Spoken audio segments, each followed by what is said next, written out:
राधे राधे मित्रों, आप देख रहे हैं फुलफिल क्यूरोसिटी और मैं हूं आपके साथ सारा। छठी मैया के जयकारों के साथ प्रारंभ करते हैं। जय हो छठी मैया। आज हम सुनाने जा रहे हैं वो पावन कथा जो है आस्था, मातृत्व और सूर्य आराधना का प्रतीक। यह कथा है राजा प्रियव्रत और रानी मालिनी की। धन, वैभव और सम्मान सब कुछ था उनके पास, बस एक कमी थी, संतान की। हर दिन वे एक ही प्रार्थना करते, हे प्रभु हमें संतान का सुख दीजिए, पर ईश्वर मौन रहे। एक दिन उन्होंने महर्षि कश्यप को राजमहल में आमंत्रित किया। महर्षि ने कहा, राजन, पुत्र प्राप्ति हेतु पुत्रेष्टि यज्ञ कीजिए। जो खीर यज्ञ के बाद प्राप्त हो उसे रानी को अर्पित कीजिए। यज्ञ हुआ, खीर तैयार हुई। रानी मालिनी ने श्रद्धा से उसे ग्रहण किया। कुछ ही समय में वह गर्भवती हुई। राज्य में उल्लास छा गया। उत्तराधिकारी जो आने वाला था, पर जब समय आया, रानी ने एक मृत बालक को जन्म दिया। पूरा राजमहल शोक में डूब गया। राजा प्रियव्रत अपने पुत्र के निर्जीव शरीर को लेकर शमशान पहुंचे। आंखों में आंसू, हृदय में पीड़ा, वह स्वयं भी प्राण त्यागने को तत्पर थे। तभी आकाश से उतरा एक दिव्य प्रकाश। वह थी देवसेना, भगवान ब्रह्मा की मानस पुत्री। उन्होंने कहा, राजन, मैं सृष्टि की मूल प्रवृत्ति के छठे अंश से उत्पन्न हुई हूँ। मुझे षष्ठी देवी कहा जाता है। मैं ही वह शक्ति हूँ जो बालकों की रक्षा करती हूँ, उन्हें जन्म देती हूँ, जीवन देती हूँ। आप मेरा पूजन कीजिए और लोगों को मेरे व्रत का प्रचार कीजिए।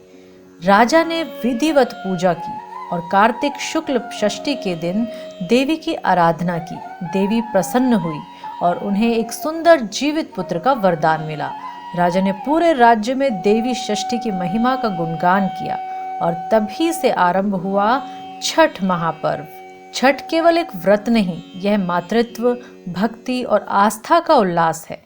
कहा जाता है, छठी मैया भगवान सूर्य देव की बहन है, इसलिए इस पर्व में सूर्य आराधना की जाती है ताकि मैया प्रसन्न होकर कृपा बरसाएं। जब भगवान राम रावण वध के बाद अयोध्या लौटे तो कार्तिक शुक्ल षष्ठी को माता सीता ने देवी षष्ठी और सूर्य देव की आराधना की थी। अगले दिन सप्तमी को उन्होंने पुनः उगते सूरज को अर्घ्य दिया और वर मांगा कि उनके राज्य में सदा सुख समृद्धि बनी रहे। महाभारत का भी एक प्रसंग आता है। सूर्यपुत्र कर्ण प्रतिदिन कमर तक जल में खड़े होकर सूर्यदेव को अर्घ्य अर्पित करते थे। उनकी भक्ति से प्रसन्न होकर सूर्यदेव ने उन्हें अद्भुत तेज और अपराजेयता का वरदान दिया।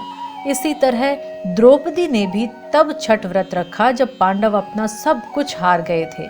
उनकी भक्ति से प्रसन्न होकर सूर्यदेव ने उन्हें उनका सब कुछ लौटाया। तभी से कहा गया, जो छठ का व्रत सच्चे मन से करता है उसकी हर मनोकामना पूर्ण होती है। छठ पर्व वर्ष में 2 बार मनाया जाता है। पहली बार चैत्र शुक्ल षष्ठी को और दूसरी बार कार्तिक शुक्ल षष्ठी को। यह पर्व 4 दिनों का होता है। हर दिन का अपना अपना अर्थ और अपनी भक्ति है। पहला दिन नहाए खाए, सूर्योदय से पहले उठना, घर की सफाई करना, वातावरण की शुद्धि करना और फिर शुद्ध भोजन ग्रहण करना। दूसरा दिन है खरना, निर्जला उपवास का दिन। शाम को गुड़ की खीर, ठेकुआ और फलों का प्रसाद ग्रहण किया जाता है।